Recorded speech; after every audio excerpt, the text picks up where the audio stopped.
Calls for independent assessments of air quality have been on the rise in China recently due to public distrust over official data that fails to include PM 2.5 levels, which is an air pollution index used worldwide in their calculations.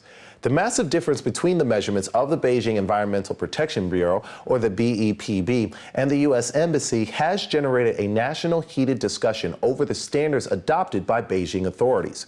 On Weibo, which is the Chinese version of Twitter, more and more people are uploading and reposting screen captures from air quality monitoring applications that are generally from the U.S. Embassy. These highlight very unhealthy or hazardous pollution levels at times when China officially reports only slight pollution in the same areas. China acknowledged the people's concerns and stated that it uses a different system to measure air pollution. Well, to see how the air quality really is in China's capital, let's cross over to the newsroom where our researcher Julia Liu is looking into it. Thanks for joining us, Julia. So can you give us a description of how the air quality really is right now? And what are people saying about it?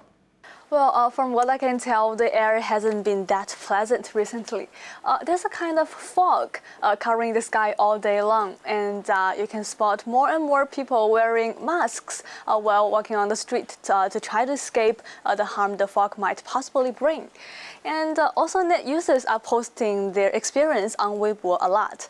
Here's a sample of some comments to give you an idea of what they are saying. Copyright Jingjing says, "The air in Beijing has recently made my rhinitis more and more severe. To be honest, this city is not a good place to live in."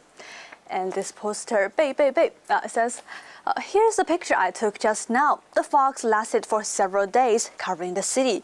Everything that is polluting the city cannot be diffused, which makes the city quite smelly right now. I strongly despise those who still drive cars and don't pick up after their dogs."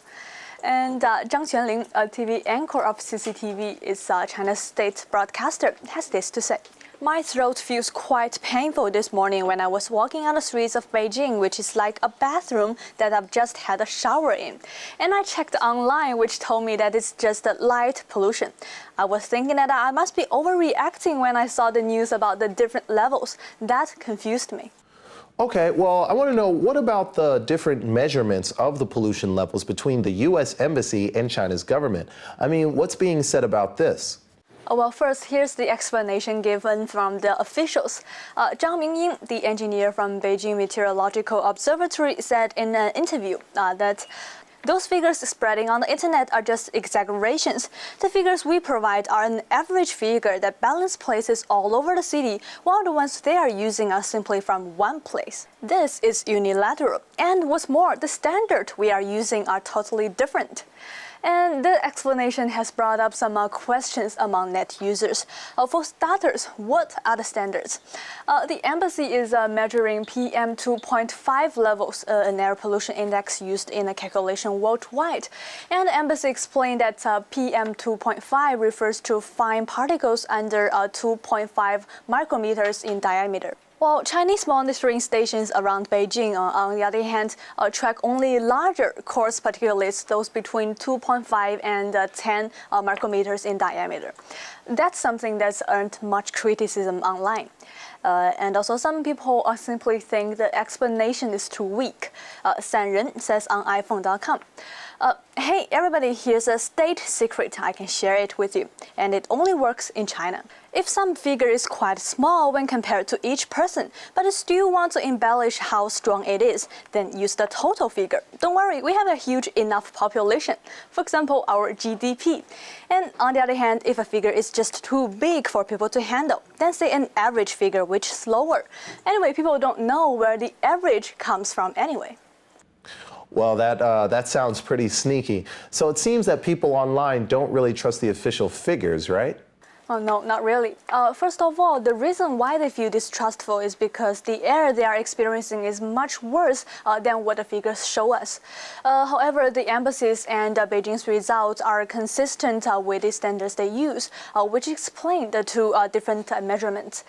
Here, this poster says on EEO.com, "They can't change the world, but there's one thing they can change, the standard we use to measure the world."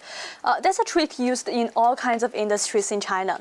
When facing huge inflation, small increases in salary, huge increases in house prices, or food scandals, one explanation that we hear often is that our standard is different from that of foreign countries.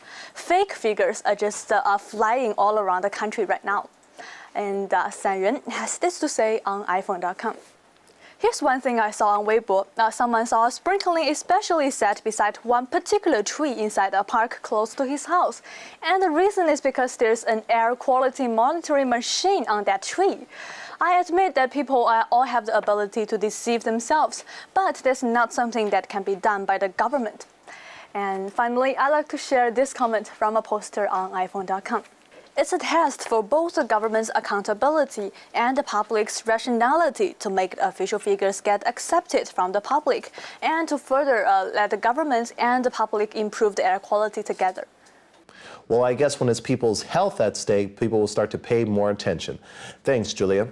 And that was China Take researcher Julia Liu with reactions to the differing measurements of Beijing's air. Coming up next, China's searches. What's hot and trending on China's search engines?